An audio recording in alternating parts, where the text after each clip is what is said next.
Bab 351 Ledakan yang mengerikan. Bagaimana kemampuan Huo Yuhao tidak membuat mereka takut? Mereka tidak takut pada Tang Wu di panggung kompetisi, mereka takut pada 5 tuan roh jahat yang hebat di bawah arena, yang hanya berdiri di sana dengan ketakutan.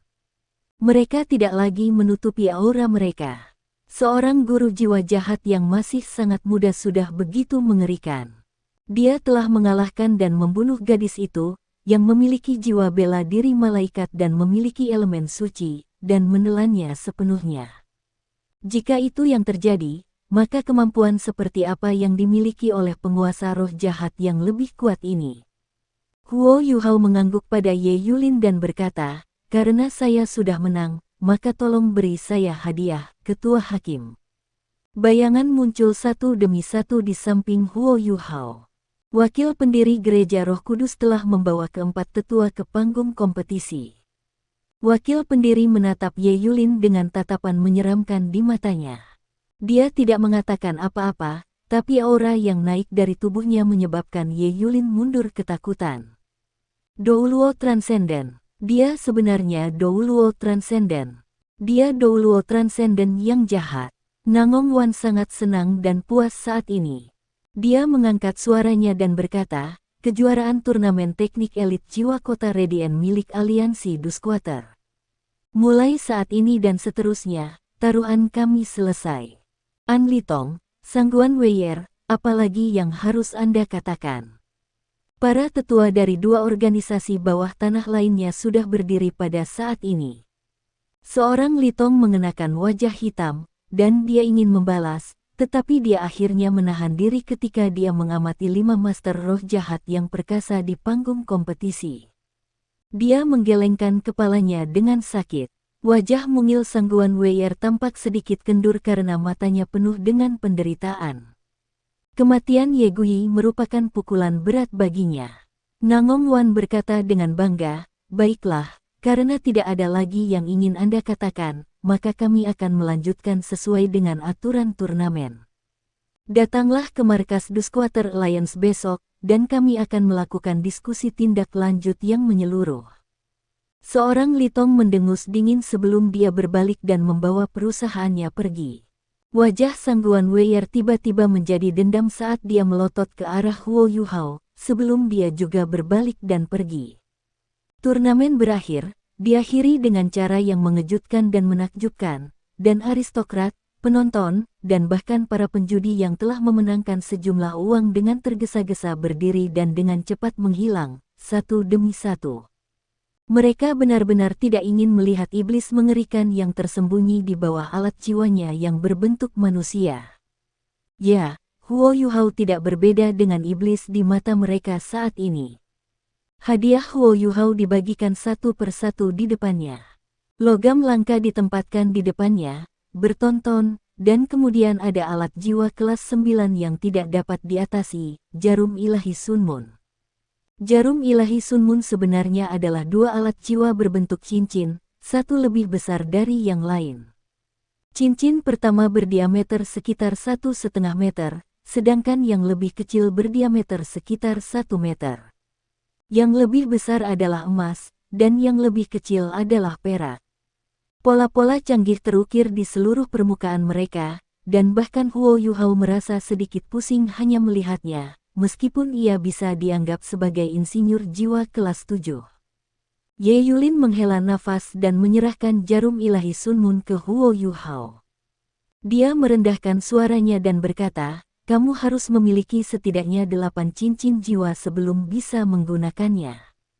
Jika tidak, Anda tidak akan dapat mengendalikannya sama sekali, dan Anda bahkan tidak akan memiliki kekuatan jiwa yang cukup untuk mendukungnya. Jangan mencoba merusak dan menyalin alat jiwaku, karena itu akan merobek tubuhmu menjadi jutaan keping." Itu saja. Ye Yulin terdiam setelah ini. The Starsky Douluo tidak bisa mengendalikan dirinya pada akhirnya, dan bertanya, "Saya cukup tertarik dengan struktur alat jiwa Anda yang berbentuk manusia. Jika mau, Anda bisa menjual cetak biru itu kepada saya. Harganya bisa dinegosiasikan. Inilah cara Anda dapat menghubungi saya." Dia memberikan Huo Yuhao kartu sambil berbicara. Oke. Huo Yuhao tidak mengatakan apa-apa lagi dan mengambil kartu itu. Heika itu telah tiba di samping Huo Yuhao, dan bahunya menyentuh bahu Huo Yuhao. Huo Yuhao berbalik dan meliriknya, dan senyum tipis muncul di wajah Heika itu. 5 master jiwa jahat perkasa telah menyegel setiap jalan keluar yang mungkin di samping mereka pada saat ini, dan setiap master jiwa jahat telah puas tersenyum di wajah mereka selain wakil pendiri, yang ekspresi wajahnya ditutupi. Huo Yuhao tersenyum juga, kecuali senyumnya tersembunyi di dalam alat jiwanya yang berbentuk manusia. Sudah hampir waktunya. Di dalam gudang bawah tanah. Ledakan. Potongan logam yang tak terhitung jumlahnya terbang ke segala arah. Namun, istana bawah tanah yang diperkuat tidak terlalu banyak gempa. Beberapa logam langka yang lebih dekat ke gerbang pertama gudang tersebar di tanah, memicu beberapa sinar jiwa yang ditembakkan secara acak. Su Guozong mengusir asap di depannya dengan ekspresi muram di wajahnya. Sinar jiwa dihalangi oleh penghalang tak terlihat 1 meter dari tubuhnya. Sistem pertahanan gudang bawah tanah dibangun terlalu sempurna, sedemikian rupa sehingga membutuhkan waktu yang sangat lama bagi mereka untuk menghancurkan berbagai jebakan sebelum mereka dapat mencoba mendobrak gerbang utama lantai pertama. Tidak sulit membayangkan berapa banyak kerugian yang telah mereka alami, dan perbaikannya juga akan menghabiskan banyak uang dan waktu. Tapi Su Guozong tidak punya pilihan, karena dia harus masuk ke gudang bawah tanah secepat mungkin sehingga dia bisa mengambil stok dan menghitung kerugiannya. Selain itu, tidak ada orang lain yang bisa tahu tentang episode ini. Mereka harus mencoba yang terbaik untuk menjaga rahasia ini. Kalau tidak akan terlalu sulit bagi putra mahkota, Su Tianran, untuk memakzulkan dia. Dia akan berada dalam masalah besar jika itu terjadi. Sinar jiwa yang kuat meletus dari belakang punggung Su Guozong dengan tendangan voli yang ketat, dan para insinyur jiwanya menghancurkan semua alat jiwa di lantai. Salah satu insinyur jiwa kelas 8 berkata, sepertinya jebakan dan mekanisme pertahanan baik-baik saja. Mereka masih dapat dipicu, yang berarti mereka masih beroperasi. Biarkan aku melihat ke depan, Tuhanku. Warna kulit Su Guozong menjadi sedikit lebih baik pada pertunjukan kesetiaan bawahannya. Dia mengangguk dengan lembut dan berkata, hati-hati. Ya, insinyur jiwa kelas 8 masuk ke gudang secara rutin dan mudah ketika dia dengan cepat memeriksa situasi di lantai pertama. Suaranya dengan cepat kembali dari kejauhan. Tuhanku, tidak ada yang dicuri dari lantai pertama, tapi gerbang yang menuju lantai 2 telah dihancurkan. Semua jebakan dan mekanisme pertahanan utuh, dan mereka sepertinya tidak dipicu. Sepertinya seseorang yang akrab dengan tempat kita telah melakukan ini. Su Guozong memimpin perusahaannya ke depan, menghindari jebakan lain-lain saat mereka dengan cepat maju ke gerbang yang menuju ke lantai 2. Dia melihat debu logam dan serpihan berserakan di tanah, dan membungkuk dan menjepit beberapa di jarinya untuk melihatnya. Su Guozong adalah seorang insinyur jiwa kelas 9, jadi tidak sulit untuk membayangkan betapa akrabnya dia dengan logam. Ekspresinya dengan cepat berubah ketika dia bergumam, partikel-partikel ini telah kehilangan semua elemen logam, seolah-olah itu hanya debu. Bagaimana mungkin? Gerbang ini terbuat dari lebih dari 10 paduan berbeda, dan gerbang itu sendiri memiliki pelindung jiwa. Memecahnya seharusnya memicu alarm. Bagaimana para penyusup mencapai ini? Li Chong adalah tikus tanah. Dia memiliki penilaian yang jelas di kepalanya. Li Chong tidak terlihat, sementara jebakan dan mekanisme pertahanan di luar belum dipicu, dan hanya pengaturan dan mekanisme tertentu yang dihancurkan di dalam. Ini tidak mungkin terjadi kecuali para penyusup mengetahui tempat ini, jadi Li Chong adalah tersangka utama. Dia cocok dengan tagihan, dan dia juga sudah berjaga-jaga sebelum ini. Pandangan pendendam berkedip di mata Su Guozong saat dia menurunkan suaranya dan berkata, naik ke lantai 2. Lantai kedua adalah tempat logam paling berharga disimpan. Pada saat ini, Su Guozong tidak begitu khawatir lagi. Pada akhirnya, sebagian besar logam langka sangat padat dan berat, sehingga pencuri tidak bisa mengambil terlalu banyak bahkan jika mereka memiliki alat jiwa tipe penyimpanan untuk transportasi. Kerugian ini tidak akan banyak ke gudang kolosal, dibandingkan dengan persediaan yang telah mereka kumpulkan selama bertahun-tahun. Su Guozong yakin akan kemampuannya untuk menjaga insiden ini tetap diam jika mereka tidak kehilangan terlalu banyak.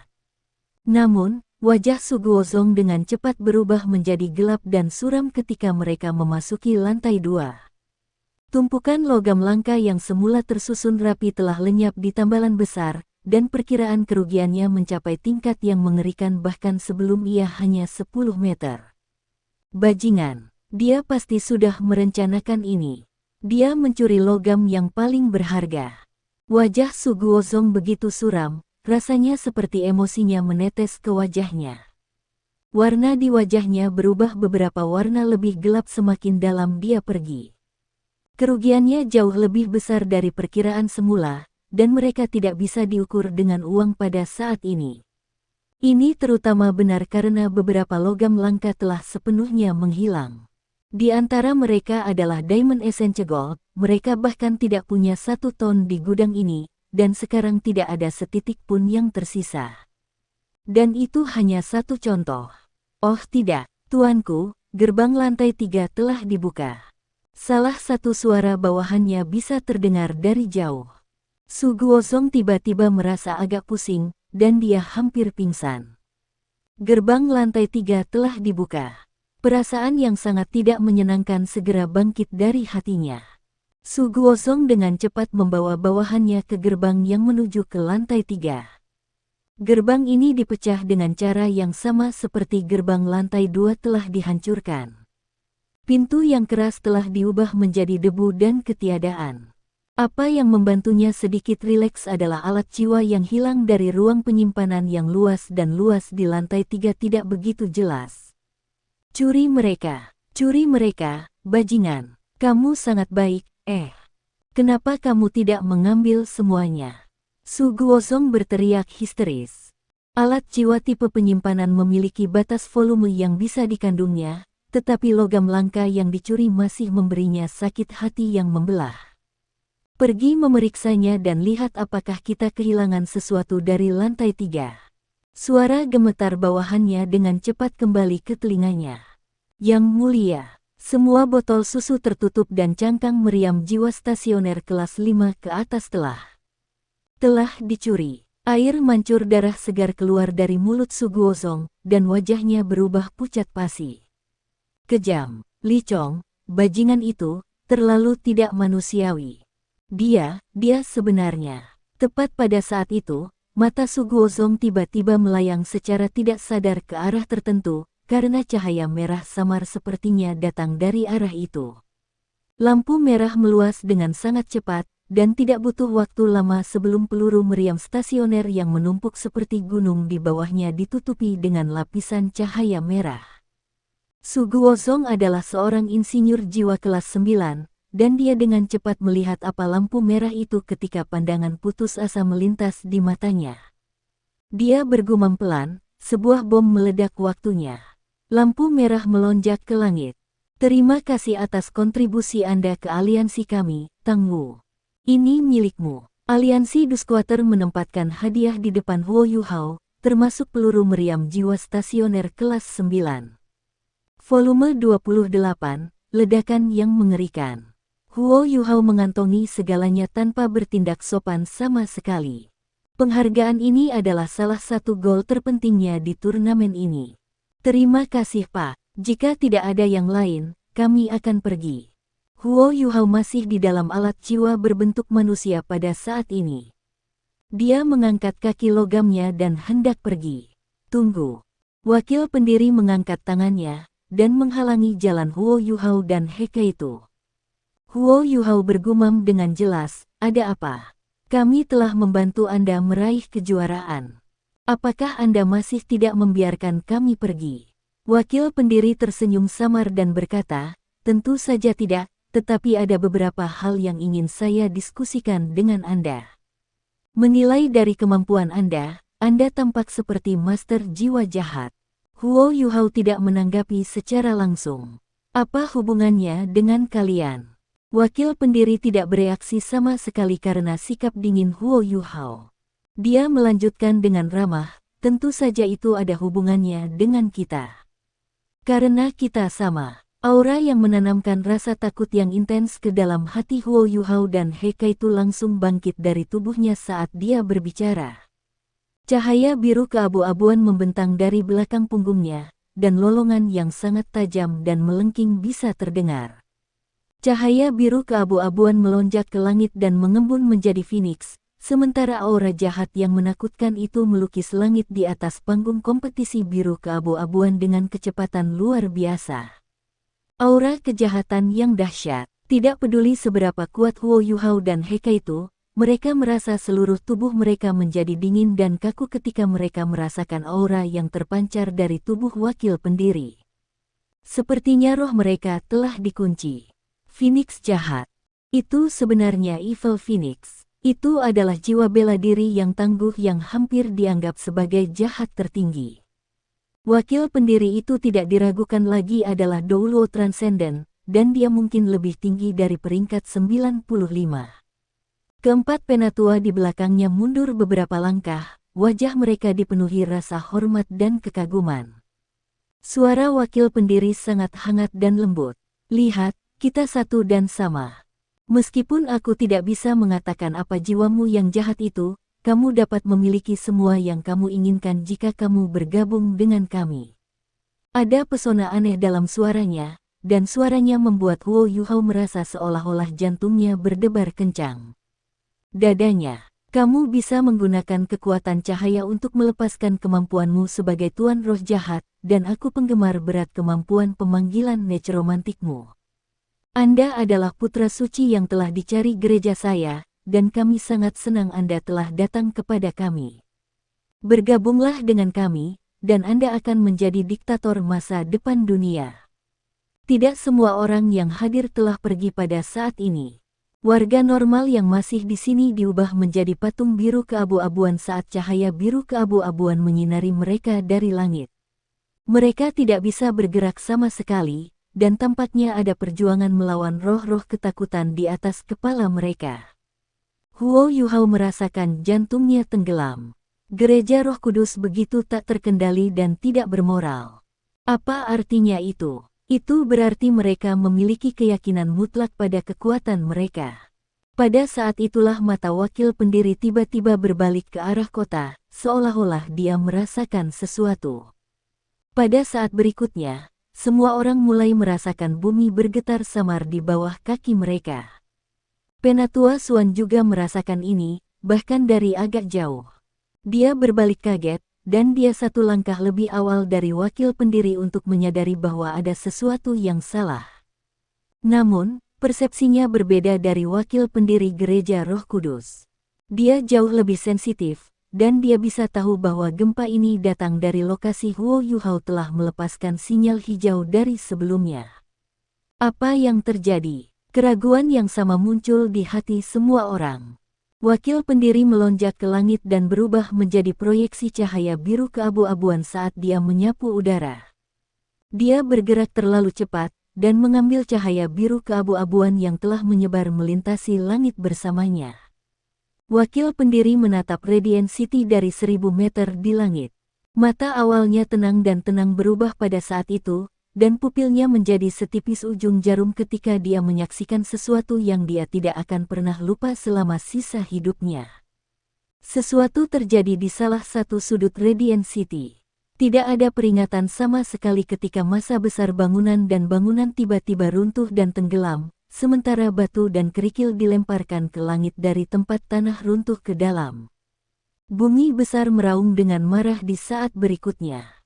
Tanah yang telah tenggelam sekarang mulai naik dengan kecepatan kilat, dan awan jamur kolosal disertai dengan kekuatan ledakan yang tak tertandingi melonjak ke langit.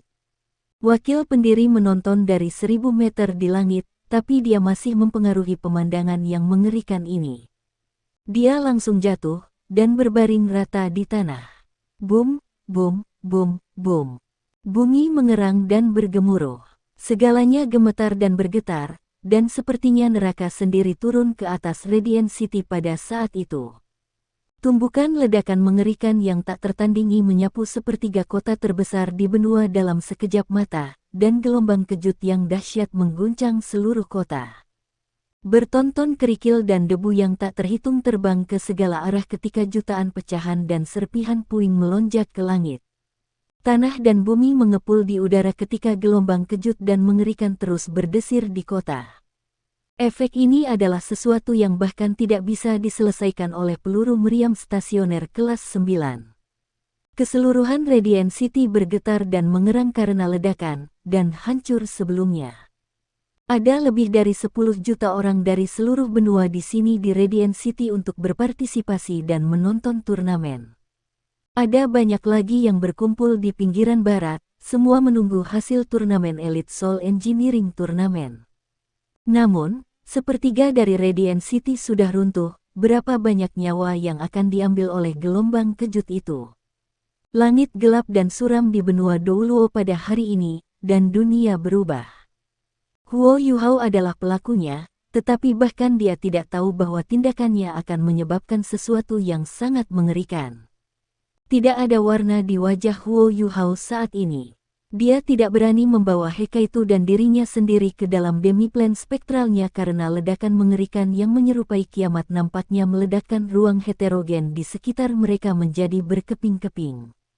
Sebuah bayangan kuning muncul di belakang Huo Yuhao dan Hekaitu di tengah-tengah badai batu dan kerikil dan mengambilnya, satu orang di masing-masing tangan. Mereka bertiga menghilang tanpa jejak di tengah beberapa kerlip cahaya. Kalian melakukan ini. Suara berat Penatua Suan terdengar di samping telinga Huo Yuhao. Huo Yuhao masih di dalam alat jiwanya yang berbentuk manusia, tapi tanpa sadar dia menganggukkan kepalanya. Sungguh pembantaian. Suara tua Penatua Suan dipenuhi dengan kesedihan dan keheranan. Dia merendahkan suaranya dan berkata, "Jangan pernah membicarakan hal ini kepada siapapun. Apakah kamu mengerti?" "Ya." Suara Huo Yuhao bergetar ketika penderitaan yang tak terlukiskan bangkit dari hatinya. Dia tidak menduga hal seperti ini akan terjadi, bahwa dia akan memicu ledakan yang begitu mengerikan sehingga hampir memusnahkan keseluruhan Radiant City. Huo Yuhao secara alami memahami rasa sakit dalam suara Penatua Suan. Sebuah ledakan seperti ini akan merenggut nyawa yang tak terhitung jumlahnya, dan ada banyak lagi yang perlahan-lahan akan jatuh ke dalam kehampaan. Ini benar-benar pembantaian. Jumlah korban pasti akan dihitung dalam puluhan ribu, setidaknya.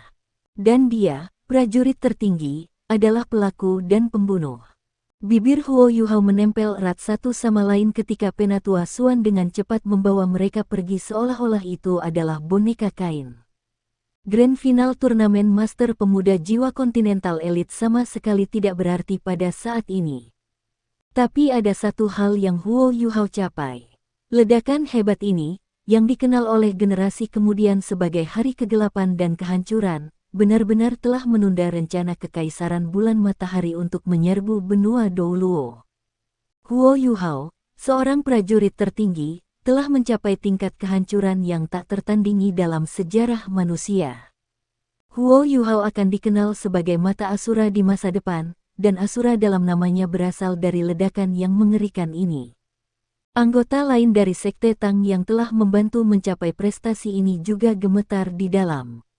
Pada saat ini, wajah mereka semua sama sekali tidak berwarna ketika mereka berbaring bersujud di tanah dan merasakan dampak dari topan batu dan pasir. Mereka merasakan erangan bumi, dan tidak ada yang tahu apa yang harus dilakukan. Bumi terbelah di tempat lain, dan alat jiwa raksasa yang aneh muncul dari tanah, satu demi satu. The Body Douluo, Dubushi, memimpin Star Luo Empire dan perusahaan Heavenly Soul Empire, dan mereka menatap dengan rahang kendur dan mata melebar pada awan jamur yang menjulang di atas Radiant City. Mereka merasa sulit untuk percaya apa yang baru saja terjadi. Bahkan, tidak ada yang tahu apa yang sebenarnya terjadi. Apakah Akademi Shrek melakukan itu? Su Jiujiu menatap awan jamur yang naik melalui langit dengan mata yang tidak bersemangat. Dia bisa merasakan tanah masih bergetar kuat di mana mereka berada, beberapa kilometer jauhnya dari ledakan, dan matanya yang indah dipenuhi dengan ketakutan yang tak terlukiskan pada saat ini. Mata Wei Na juga kosong karena takjub ketika dia bergumam, ini. Apa yang meledak, yang bisa menghasilkan sesuatu seperti itu? Berapa banyak orang yang akan mati? Dubusi juga tercengang. Aku akan mengakui jika Slack Academy benar-benar melakukan ini. Sepertinya yang bisa kita lakukan hanyalah trik ruang tamu sebagai perbandingan. 3 perusahaan mereka mewakili musuh terbesar Kekaisaran Sun Moon di Radiant City pada saat ini. Kekaisaran Luo Bintang dan Kekaisaran Jiwa Surgawi memiliki rencana cadangan, dan mereka telah menggunakan alat jiwa penggilingan tanah yang telah mereka teliti secara khusus untuk melarikan diri dari Radiant City di bawah front timur. Pasukan Kekaisaran Sun Moon tidak bisa menghentikan mereka pada akhirnya. Namun, tidak dalam mimpi terliar mereka berharap melihat pemandangan yang luar biasa, yang begitu apokaliptik pada saat yang sama. Kurang dari 10% dari struktur yang diperkuat di Istana Kekaisaran Sun Moon telah runtuh. Untungnya, Istana Kekaisaran terletak di pusat kota, dan tidak termasuk dalam sepertiga yang telah dimusnahkan. Tidak ada warna di wajah Su Tianran ketika Zhu Zi menggendongnya dan menggeliat keluar dari bawah tumpukan puing. Dia menatap awan jamur kolosal di kejauhan, dan pada segala sesuatu yang telah hancur di sekitar mereka. Matanya menjadi kendur dan tak bernyawa. Tepat pada saat itu, bayangan demi bayangan berkumpul di langit. Tawa yang hangat dapat didengar, dan bahkan tutor kekaisaran yang misterius telah bergabung dengan mereka pada suatu saat. Para penguasa roh jahat gereja Roh Kudus dan aura jahat mereka membumbung ke langit, satu demi satu.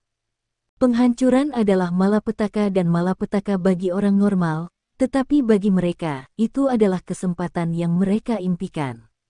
Ada begitu banyak kebencian, dan arwahnya sangat kuat. Hahaha. Perusahaan Slack Academy mulai bergerak setelah keheranan sementara mereka. Wajah Penatua Suan suram seperti saat dia membawa semua orang dan berlari menuju cakrawala. Sebagian besar individu kuat Akademi Slack tidak tahu apa yang terjadi, dan tidak ada yang tahu mengapa adegan ini terjadi. Sejumlah kecil orang, termasuk Zhang Lexuan, samar-samar bisa menebak bahwa Sekte Tang telah mengkatalisasi dan menyebabkan episode apokaliptik dalam beberapa cara. Wang Donger, Wang Qiwer, dan Xiao Xiao adalah yang paling jelas tentang seluruh proses. Mereka adalah orang-orang yang telah memasang bom ledak waktunya. Huo Yuhao sengaja merusak lift dan gerbang lantai pertama sebelum mereka keluar dari gudang bawah tanah, sehingga pemeriksaan yang tak terelakkan untuk datang akan memakan waktu selama mungkin. Semuanya ada dalam perhitungannya. Dia tidak melakukan kesalahan tunggal, dan dia sangat tepat bahkan dengan bom waktu mereka. Satu-satunya hal yang tidak dia prediksi adalah kekuatan dan dampak ledakan final. Ledakan berwaktu ditempatkan di bawah semua peluru meriam stasioner.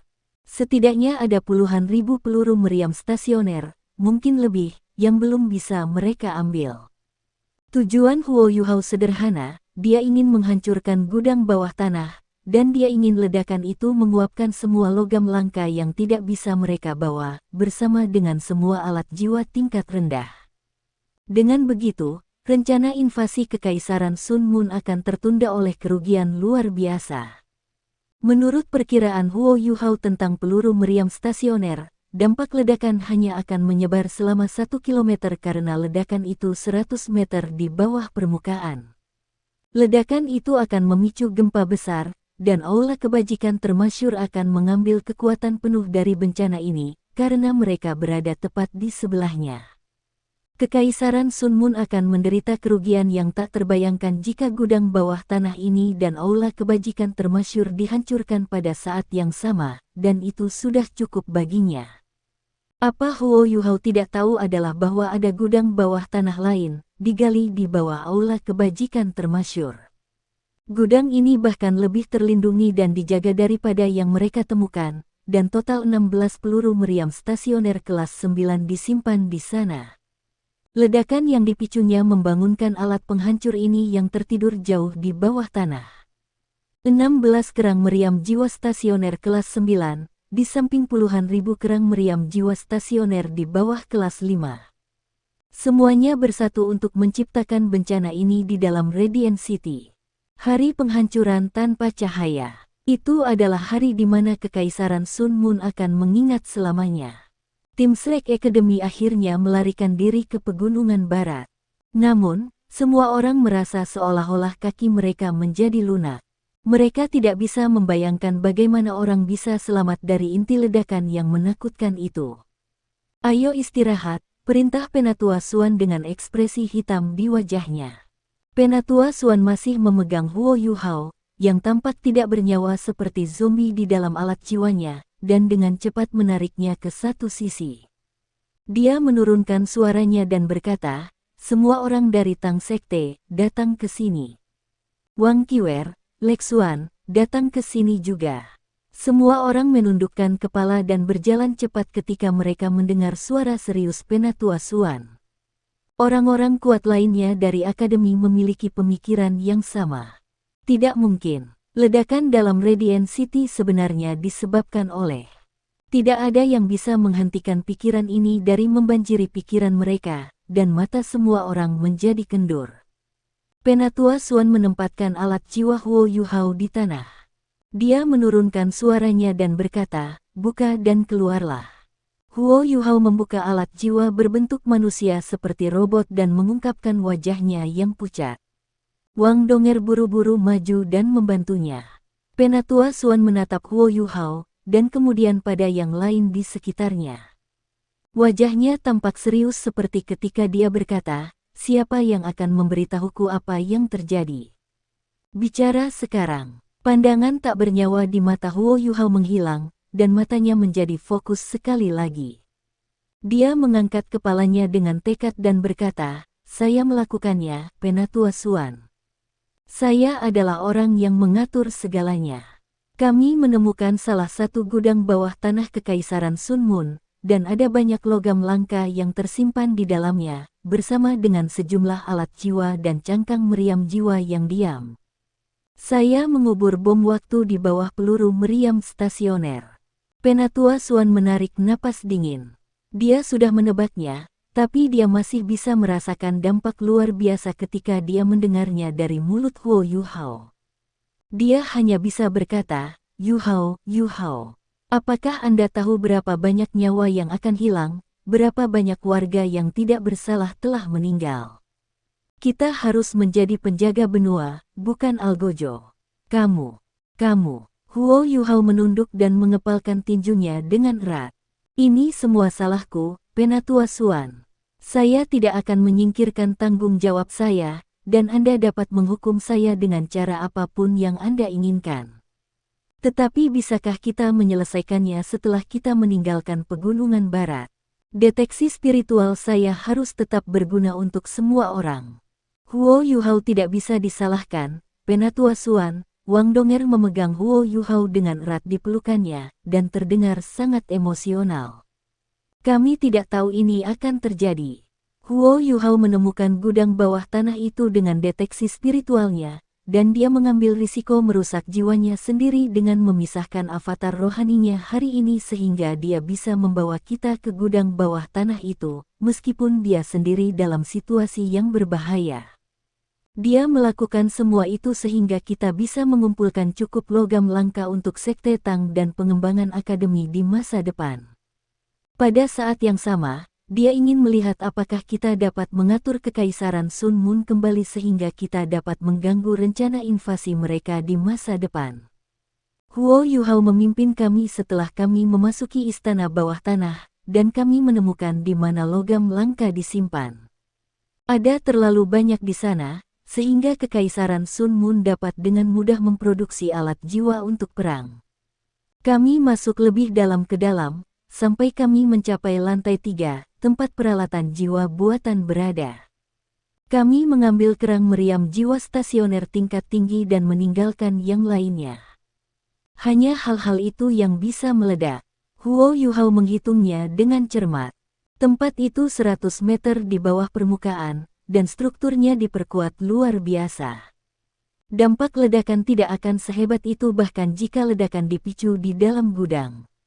Yu Hao memperkirakan bahwa gempa kecil akan terjadi, dan permukaannya akan bergetar sedikit, paling banyak. Tujuan utama kami adalah untuk menghancurkan alat jiwa yang tersimpan di dalam gudang itu, dan akan lebih bagus jika kekuatan peledak bisa menghancurkan beberapa logam langka di luar. Pada saat yang sama, suara-suara yang dihasilkan oleh ledakan akan memberinya kesempatan untuk melarikan diri dari pinggiran barat. Jadi, kami melanjutkan rencananya. Kita tidak tahu mengapa kekuatan ledakan tiba-tiba menjadi sangat kuat. Semuanya jauh melebihi harapan kami, sementara hasilnya juga sangat tidak normal. Huo Yuhao hanya ingin menunda rencana invasi Kekaisaran Sun Mun. Pikirkan tentang hal ini, Penatua Suan. Kejadian yang telah menyebabkan banyak pertumpahan darah dan begitu banyak nyawa ini benar-benar kecelakaan. Namun, keadaan seperti itu hanya terjadi karena beberapa bahan peledak yang tidak diketahui lainnya dipicu. Jika bahan peledak itu, bersama dengan alat jiwa dan peluru meriam stasioner yang kami hancurkan, digunakan dalam invasi mereka, maka lebih banyak orang akan mati. Saya khawatir jumlahnya mungkin 10 kali atau bahkan 100 kali lebih banyak daripada nyawa yang hilang hari ini. Karena itu, saya tidak berpikir Yu Hao melakukan kesalahan. Jika Anda ingin menghukumnya, maka menghukum saya juga. Suara Wang Donger ditentukan dengan teguh saat dia menggenggam tangan kanan Huo Yu Hao dengan erat. Penderitaan menghasilkan keintiman sejati. Donger berdiri dengan saya pada saat yang sangat penting. Dia tidak takut dengan ledakan menakutkan itu, dan dia belum mencaci atau memarahi saya sama sekali. Dia mendukungku. Keheranan, penderitaan, rasa bersalah, ketidakberdayaan, menyalahkan diri sendiri, dan semua emosi negatif Huo Yu Hao yang lain menghilang dengan jelas di hadapan dukungan keras kepala Huo Yu Hao.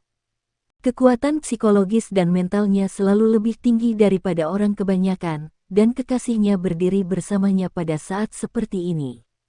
Mata Huo Yu Hao sudah ditentukan, tetapi sekarang mereka mulai menyala dengan lebih banyak ketekunan dan ketabahan. Wang Qiwer berjalan keluar dan menatap Penatua Suan saat dia berkata, bahkan jika kamu bersikeras menyalahkan seseorang, Huo Yu Hao tidak bisa menerima semua kesalahan.